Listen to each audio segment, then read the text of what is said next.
کشتی عمر رواں کے ناخدا یار نہیں، کشتی عمر رواں کے ناخدا یار نہیں، ہیں تو کشتی میں مگر ہاتھ میں پتوار نہیں۔ انما امرہ گر ہو جائے اس میں عزم، انما امرہ گر ہو جائے اس میں عزم، تو کن فیکون تو کبھی دشوار نہیں، کشتی عمر رواں کے ناخدا یار نہیں۔ نحمدہ ونصلی علی رسولہ الکریم، اما بعد، اعوذ باللہ من الشیطان الرجیم، بسم اللہ الرحمن الرحیم۔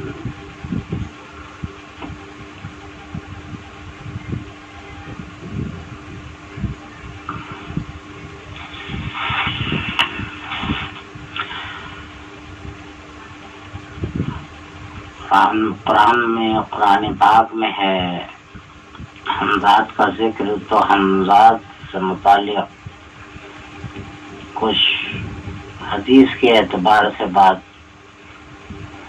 کہ ایک صحابی نے کہا، یا رسول اللہ،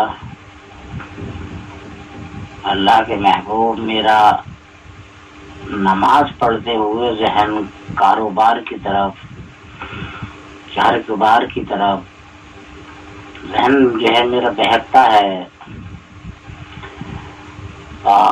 آپ صلی اللہ علیہ وسلم نے فرمایا کہ یہ تمہارے ایمان کی نشانی ہے، اچھی ایمان کی پہچان ہے کہ تم اللہ کی اصل حقیقت میں دل لگا کر نماز پڑھنا چاہتے ہو اور ذہن کے بہکنے سے بچنا چاہتے ہو۔ اس کے لیے ایک نسخہ بدلاؤں کہ 3 دفعہ تعوذ پڑھ کر بائیں کاندھے کی جانب تو لیا کرو، کہیں یہ بھی آتا ہے کہ پھونک لیا کرو، تو لہذا وہ جو حمزاد شیطان جنوں میں سے ہے وہ باز رہے گا۔ صحابی نے پوچھا کہ یا رسول اللہ، کیا یہ حمزاد آپ کے ساتھ بھی ہے؟ کہا کہ ہاں، یہ حمزاد میرے ساتھ بھی ہے، لیکن اور نبی اور پیغمبروں سے زیادہ مہربانی ہے مجھ پر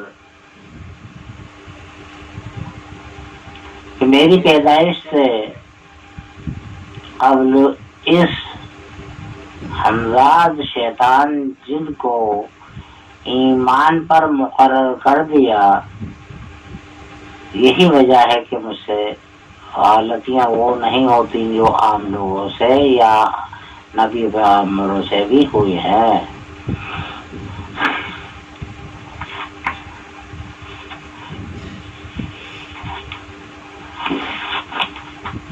اور حضور صلی اللہ علیہ وسلم نے فرمایا کہ 2 حمزاد ہوتے ہیں، ایک شیطان جنوں میں سے جو بائیں جانب ہوتا ہے، اچھی ہے، وہ آگ کا بنا ہوا ہے، اور ایک نور کا بنا ہوا ہے، نوری ہے، وہ فرشتوں کی نسل میں سے ہے، وہ دائیں جانب ہوتا ہے۔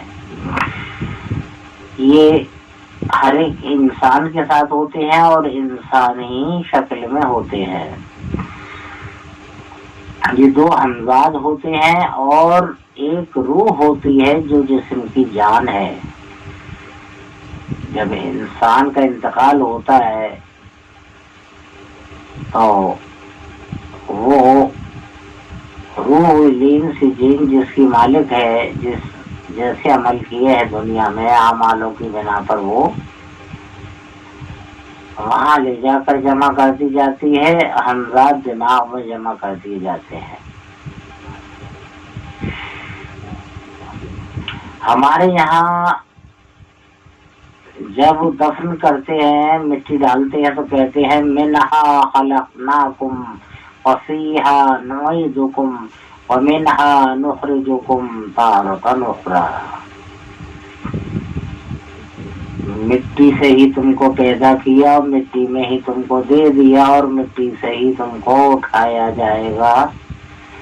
اور آگ کے اوپر تو ویسے بھی اگر مٹی ڈال دی جائے تو آگ بڑھتی نہیں، دب جاتی ہے، ختم ہو جاتی ہے، ٹھنڈی ہو جاتی ہے. اور ہم مسلمانوں کے علاوہ غیر مسلموں میں مردے کو جلایا جاتا ہے اور ان کا آتشی ہمزاد آگ پر آگ ڈالی جائے تو وہ بجھے گی نہیں، وہ کم نہیں ہوگی، وہ بھڑکے گی، زیادہ ہی رہے گی. لہذا وہ ہمزاد جو شیطان جنوں میں سے ہے، آتشی ہے، آگ کا بنا ہوا ہے، تو وہ تو جل نہیں پاتا. لہذا اگر اس کا جس طرح کا رجحان ہو انتقال کے وقت، اور وہ حادثے سے انتقال ہوا ہو یا جیسے بھی ہوا ہو، بہرحال یہ کہ جس طرح کا اس کا رجحان ہوتا ہے بس اس کا وہ ہمزاد وہی افعال کرتا ہے. اس افعال کی بنا پر یہاں تک یہ ہوتا ہے کہ کہیں حاملہ عورت پورے دنوں میں ہے اور اس کے بچے کے ہمزاد پر یہ ہمزاد اپنا پورا دخل جما لیتا ہے. تو جب بچے کی پیدائش ہوتی ہے تو وہ بولنے لگتا ہے، وہ بتلاتا ہے کہ میں وہاں رہتا تھا، میرے ماں باپ وہ تھے اور میری اتنے زمین ہے اور اتنا ہے، یہ ہے وہ ہے وغیرہ وغیرہ. اگر کچھ عمر دراز ہے تو وہ بتلاتا ہے کہ میری بیوی ہے، بچے ہے، بیٹی جوان ہے، یہ ہے وغیرہ وغیرہ. لہذا ہے یہ کہ جب وہ سب جانچا جاتا ہے، بلایا جاتا ہے ان لوگوں کو جو پتہ بتلا رہا ہے، اور جب یہ جانا جاتا ہے کہ آخر یہ حقیقت ہے کہ اس نے جنم لیا ہے، تو معلوم یہ ہوتا ہے کہ ہاں تمام باتیں درست ہے اور اس نے واقعی جنم لیا ہے. نہ جسم جنم لیتا ہے نہ روح جنم لیتی ہے. جس کو یہ بھوت کہتے ہیں، ہم ہمزاد کہتے ہیں، یہ اس کا افعال ہے. ہم جو کچھ بھی بول رہے ہیں، جو کچھ بھی بات چیت کرتے ہیں، جو اچھا اور برا کرتے ہیں، وہ ان اچھے اور برے ہمزاد کے اوپر ہی اس کا افعال ہوتا ہے. جی تو لہذا ہے یہ کہ وہ پوری نشانیاں دیتا ہے کہ میں وہاں پیدا ہوا اور یہ وغیرہ وغیرہ. تو اس کا خلاصہ جب ہوتا ہے، اس کے رشتے داروں کو بلایا جاتا ہے تو وہ اس بات کو تسلیم کرتے ہیں کہ واقعی یہ جنم ہوا ہے اور یہ ہمارا ہی بیٹا ہے یا بیٹی ہے، جو بھی ہے. بہرحال یہ ہے کہ یہ تمام نشانیاں صحیح بتلائی ہیں تو وہ جنم مانتے ہیں اس کو، تب کہ وہ جنم نہیں، اس ہمزاد کا یہ عمل ہوتا ہے کہ وہ بچے کی پیدائش سے پہلے اس بچے کے ہمزاد پر اپنا قابو کر لیتا ہے. کیوں کہ بھٹکے پھرتے ہیں وہ ہمزاد تمام جو جسم جلا دیے جاتے ہیں. اور مسلمانوں میں کیوں جنم نہیں ہوتا، غیر مسلموں میں ہی کیوں ہوتا ہے؟ مسلمانوں میں کیوں نہیں جنم ہوتا؟ جنم تو پھر جنم ہے، ہونا چاہیے. پھر ارے ان میں اور ہم میں کیا فرق ہے؟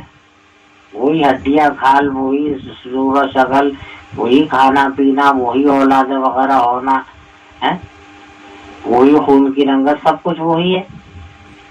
پھر ان میں وہ یہ کہ جنم مانا جاتا ہے اور ہم میں کبھی کوئی اس طرح پیدا ہوتا ہی نہیں. وجہ کیا ہے کہ آگ پر ہمارے یہاں مٹی ڈال دی جاتی ہے، وہ آگ دب جاتی ہے اور کہہ دیا جاتا ہے منہا خلقناکم وفیہا نعیدکم ومنہا نخرجکم تارۃ اخری، مٹی سے تم کو بنایا، مٹی سے ہی تم کو مٹی میں ہی تم کو دے دیا اور مٹی سے ہی تم کو اٹھایا جائے گا۔ لہذا یہ ہے کہ وہ اپنی اس جگہ پر وہ حمزاد وہیں قائم رہتے ہیں اور وہیں وہ اپنے خوشگواری جیسے اعمال ہوتے ہیں اس کے اعتبار سے وہاں ان کا گزارا ہوتا ہے، اور وہ کوئی اس طرح کی شرارت نہیں کرتے، کہیں چلے گئے اور کہیں پیدا ہو گئے وغیرہ وغیرہ۔ لہذا ہے یہ کہ ہمیں چاہیے کہ ہم اچھے اعمال کریں۔ یہ دو پرلے ہیں، یہ دو پرلے ہیں، جیسا کہ ایک جھکتا ہے ایک اٹھتا ہے۔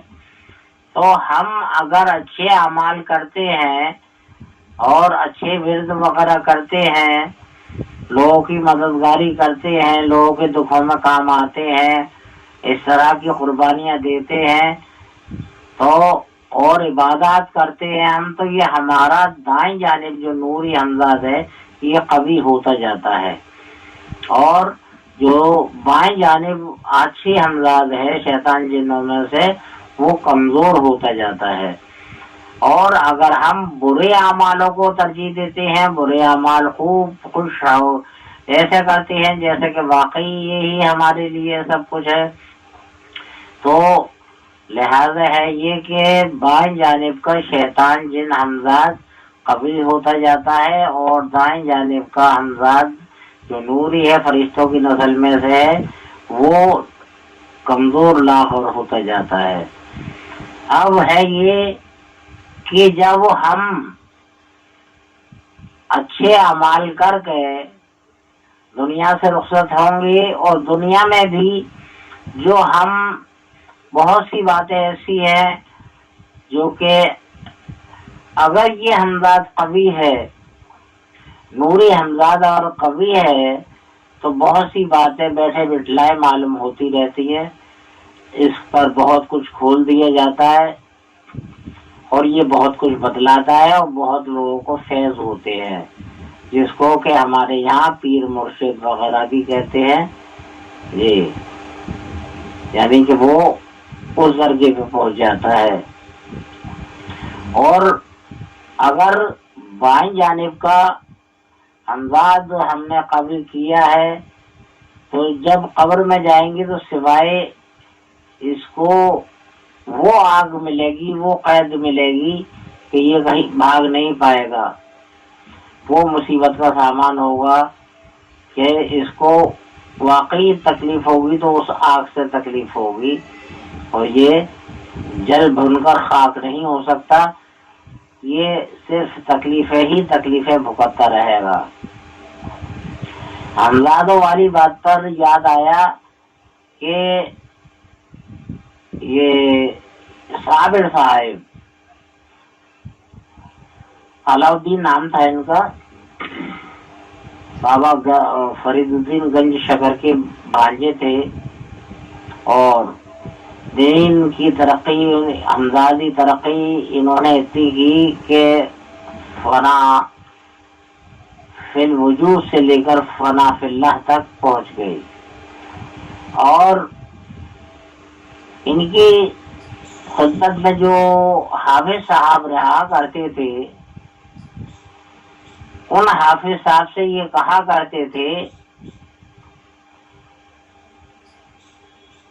کہ جو سوال حافظ صاحب آپ کا ہے وہ جب جو میری نماز میت کی پڑھائے گا وہ تم کو یہ سب کچھ بتلائے گا۔ حافظ صاحب کا سوال تھا صابر صاحب سے کہ یہ بتلائیے فنا کیا ہے اور بقا کیا ہے؟ بظاہر فنا دنیا ہے اور بقا آخرت ہے، لیکن نہیں، ایک حقیقت اور بھی ہے۔ وہ پوچھا کرتے تھے کہ فنا کیا ہے اور بقا کیا ہے؟ صابر صاحب کی میت رکھی ہوئی ہے، کوئی نماز جنازہ پڑھانے والا نہیں، کسی کی مجال نہیں، کسی کی ہمت نہیں کہ نماز جنازہ پڑھائے. اور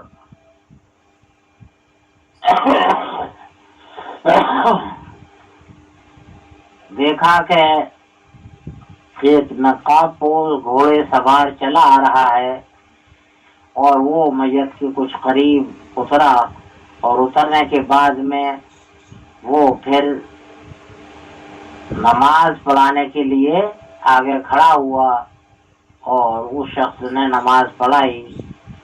اور اس کے بعد میں پھر وہ گھوڑے سوار جب گھوڑے پر بیٹھا تو حافظ صاحب نے اس کو یعنی قدم اس کے پکڑ لیے. کہا کہ یہ جو میت ہے ان صاحب سے میں معلوم کرتا تھا کہ فنا کیا ہے، بقا کیا ہے، تو انہوں نے کہا تھا کہ جو میری میت کی نماز پڑھائے گا وہ اس بات کو بتلائے گا. تو آپ نے میت کی نماز پڑھائی ہے تو میں آپ سے پوچھتا ہوں کہ فنا کیا ہے، بقا کیا ہے. لہذا ہوا یہ کہ وہ جو گھوڑے سوار تھا اس نے اپنے چہرے سے نقاب اٹھایا اور کہا کہ فنا وہ ہے اور بقا یہ ہے، یہ بقا ہے وہ فنا ہے. یعنی جسم ایک دن ختم ہو جانا ہے اور باقی رہنا ہے وہ قوی حمزاد، جس نے کہ وہ نوری حمزاد جو کہ عباداتوں سے، نیک اعمالوں سے، اعمال صالحہ سے قوی ہوتا ہے. تو لہذا یہ ہے کہ ہمیں چاہیے کہ ہم اچھے اعمال کر کے اپنے دائیں جانب کے حمزات کو، نوری حمزات کو جو فرشتوں کی نسل میں سے ہے اس کو قوی بنائیں کہ ہماری موت بھی آسان ہو. ورنہ حمزات کا وہ حال ہے، وہ ہے کہ سمندر کے سمندر بھی اگر اس کو پلا دیے جائے تو اس کی پیاس نہ بجھے گی، پوری دنیا کا کھانا اس میں ڈال دیا جائے لیکن اس کی بھوک نہیں مٹے گی. جب غذا کے وقت جسم کو ساکن ہونے کا نمبر آتا ہے تو حمزادوں کو کھول دیا جاتا ہے. یہ حمزاد ہی ہوتے ہیں کہ اگر بہتر اعمال کیے ہیں تو وہ حمزاد خوش ہوتا ہے اور بآسانی وہ روح قبض ہو جاتی ہے، اور حمزاد کو بہت ہی خوشی ہوتی ہے کہ میں اصل حقیقت کی جگہ اب جا رہا ہوں جو میرا مقام ہے. اور اگر بد کام کیے ہوتے ہیں، بدترین زندگی گزاری ہوتی ہے، بہتر اعمالوں سے جدا گانا گزاری ہوتی ہے، تو اس وقت میں جب کہ دنیا سے رخ کوچ کرنے کا وقت آتا ہے